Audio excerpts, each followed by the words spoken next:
Di antara semua aset yang mahal yang mungkin kamu miliki, ada dua aset termahal yang harus kamu jaga.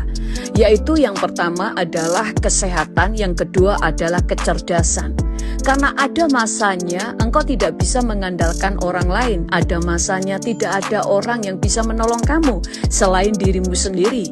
Itu sebabnya kamu adalah orang yang sangat beruntung kalau kamu sampai masa tuamu kamu bisa sehat dan kuat. Sebabnya kesehatan adalah aset yang harus kamu jaga. Karena dengan kesehatan, tubuhmu bisa menjadi kendaraan, tetapi kalau tubuhmu sakit, dia akan menjadi penjara.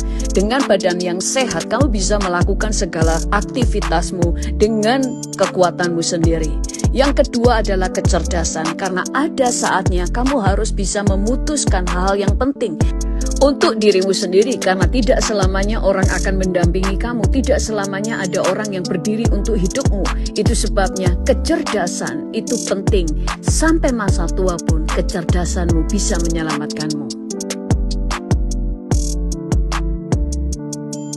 Shalom, saya Gibran Rakabuming, Wali Kota Surakarta, mengucapkan selamat ulang tahun ke-27 GKJ Mojosongo Surakarta. Kiranya semakin bertumbuh, berkembang, dan teruslah berkarya dalam mewujudkan damai sejahtera dari Tuhan. Ini menjadi momentum yang bagus untuk memperkokoh iman jemaat dalam menjalankan tugas panggilan gereja. Mampu menghadirkan damai sejahtera dalam berbagai eksistensi kehidupan, baik di tengah-tengah jemaat maupun masyarakat. Sekali lagi saya ucapkan selamat ulang tahun ke-27 GKJ Mojosongo Surakarta. Semoga GKJ Mojosongo semakin diberkati, menjadi berkat dan membawa damai sejahtera bagi kota Surakarta. Terima kasih. Apakah dia nabi? Ya. Kita baca di dalam Matius 21 ayat 11. Dan orang banyak itu menyahut, inilah Nabi Yesus dari Nazaret. Nabi Yesus. Dan banyak yang membuktikan dalam perjanjian baru Yesus itu nabi. Tapi nabi yang bagaimana? Bukan nabi-nabi biasa loh ini. Nabi itu apa sih? Orang yang menerima firman dari Allah untuk disampaikan pada orang lain. Jadi kalau nabi itu adalah orang yang menerima firman. Tapi Yesus bukan orang yang menerima firman. Yesus adalah firman yang jadi orang. Sehingga kalau dia itu nabi, nabinya sepenuh-penuhnya firmannya Allah itu tidak ada kekurangan apapun menjelma di dalam diri Yesus. Berarti dia adalah nabi pamungkas, nabi terakhir, nabi yang kekal, yang tidak ada pengganti daripadanya karena dia tidak pernah mati. Itulah yang dikatakan di dalam Yohanes 1 ayat 14. Firman itu telah menjadi manusia. Firman itu telah menjadi manusia. Bukan anak Maria itu telah menerima firman, bukan. Firman itu sendiri yang menjadi manusia, namanya Yesus, sehingga di dalam Yesus seluruh kehendak Allah, firman-Nya Allah dinyatakan dalam dirinya, dalam karyanya, dalam pengajarannya, dalam berpribadinya. Yesus adalah penyataan firman. Jadi dalam Yesus dialah firman-Nya, tapi dialah juga nabinya. Oleh karena itu Alkitab mengatakan Yesus adalah nabi yang terakhir. Kita baca di dalam Ibrani pasal 1 ayat 1 dan 2. Setelah pada zaman dahulu Allah berulang kali dan dalam pelbagai cara berbicara kepada nenek moyang kita dengan perantaraan nabi-nabi. Setelah pada zaman dahulu. Kapan? Zaman perjanjian lama. Allah, apa katanya? Allah berulang kali berbicara pada nenek moyangnya orang Israel. Kepada Adam dia berbicara, kepada Abraham dia berbicara, kepada Nuh dia berbicara, kepada semua nabi-nabi dia berbicara. Jadi berulang kali, bukan hanya sekali saja. Dan kata-kata Allah, bicaranya Allah ini dituliskan dalam kitab perjanjian lama itu. Baca lagi ayat itu. Setelah pada zaman dahulu Allah berulang kali dan dalam pelbagai cara. Caranya macam-macam, dengan suara, bisikan, dengan penampakan seperti yang terjadi pada Abraham, nampak sebagai malaikat, dengan sebagai orang, dengan mujizat, berbagai macam cara akhirnya tertuliskan semua dalam perjanjian lama. Itulah cara Allah menyatakan dirinya. Terus itu zaman dulu dengan perantaran siapa? Nabi. Terus? Maka pada zaman akhir ini, Nah, sekarang zaman akhir, bukan lagi melalui nabi. Terus? ia telah berbicara kepada kita dengan perantaran anaknya. Nah, sudah bukan dengan perantaraan nabi lagi, sekarang dengan perantaraan anak. Berarti anak itu adalah nabi terpuncak, nabi terakhir, dan Allah tidak berbicara melalui para nabi lagi. Jadi Yesus adalah nabi dari segala nabi yang menyatakan kebenaran Allah. Lukas 16 ayat 16. Hukum Taurat dan kitab para nabi berlaku sampai kepada zaman Yohanes, dan sejak waktu itu kerajaan Allah diberitakan. Itulah Kristus yang memberitakan kerajaan Allah. Makanya ketika dia mulai pelayanan, dia mengatakan di dalam Matius 4 ayat 17. Sejak waktu itulah Yesus memberitakan, bertobatlah, sebab kerajaan sorga sudah dekat. Ya, kerajaan Allah diberitakan sejak saat itu. Jadi kalau begitu, Yesus itulah materai dari segala kenabian. Dia menerima materai kenabian yang terakhir. Sudah tidak ada nabi lagi, sudah dia. Kita baca Yohanes 6 ayat 27. Bekerjalah bukan untuk makanan yang akan dapat binasa, melainkan untuk makanan yang bertahan sampai kepada hidup yang kekal, yang akan diberikan anak manusia kepadamu, sebab dialah yang disahkan oleh Bapa Allah dengan meterainya. Dia dimeteraikan, tok, sudah selesai dalam Yesus. Kita tidak perlu nabi baru sesudah Yesus. Tidak ada nabi lagi sesudah Yesus. Dan menurut Yesus, kalau ada nabi sesudah dia, namanya nabi palsu. Kalau ada nabi sesudah dirinya, kata Yesus, namanya nabi palsu. Kita baca di dalam Matius 24 ayatnya yang ke-23. Pada waktu itu, jika orang berkata kepada kamu, lihat, Mesias ada di sini, atau Mesias ada di sana, jangan kamu percaya. Terus? Sebab Mesias-Mesias palsu dan nabi-nabi palsu akan muncul, dan mereka akan mengadakan tanda-tanda yang dahsyat dan mujizat-mujizat, sehingga sekiranya mungkin mereka menyesatkan orang-orang pilihan juga. Camkanlah, aku sudah mengatakannya terlebih dahulu kepadamu. Ya toh? Yesus mengatakan yang ada hanya nabi palsu sesudah dia, tidak ada yang lain. Karena dia adalah nabi pamungkas yang telah dimeteraikan oleh Allah. Jadi kalau begitu, Yesuslah nabi kekal, karena sebagai nabi dia sudah tidak bisa mati lagi karena dia sudah bangkit.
every dream and all I hope for, the promises you spoken over me, I hold in faith and not forgotten. In spite of what I feel, what I see, and My dearest, jika tahun kemarin kamu alami situasi yang gelap di hidupmu, percayalah, di dalamku kamu memiliki harapan pasti. Harapanmu di dalamku bukan tentang masa lalu atau masa sekarang, namun tentang masa depan penuh harapan. Percayalah, masa depanmu akan lebih baik dari masa lalu dan masa kini. Aku yang memberkatimu, itulah harapanmu. Aku merancangkan kehidupan terbaik, damai, sejahtera, dan kebahagiaan, bukan kesusahan, kecelakaan, atau penderitaan. Rencanaku bagimu adalah sehat, bukan sakit, berkat, bukan kutuk, hidup dalam kelimpahanku, bukan hidup terpuruk. Pengharapan di dalamku tidak akan pernah sia-sia. Orang yang berharap kepadaku tidak akan dipermalukan. Aku mengasihimu, Jesus Christ. Yesus.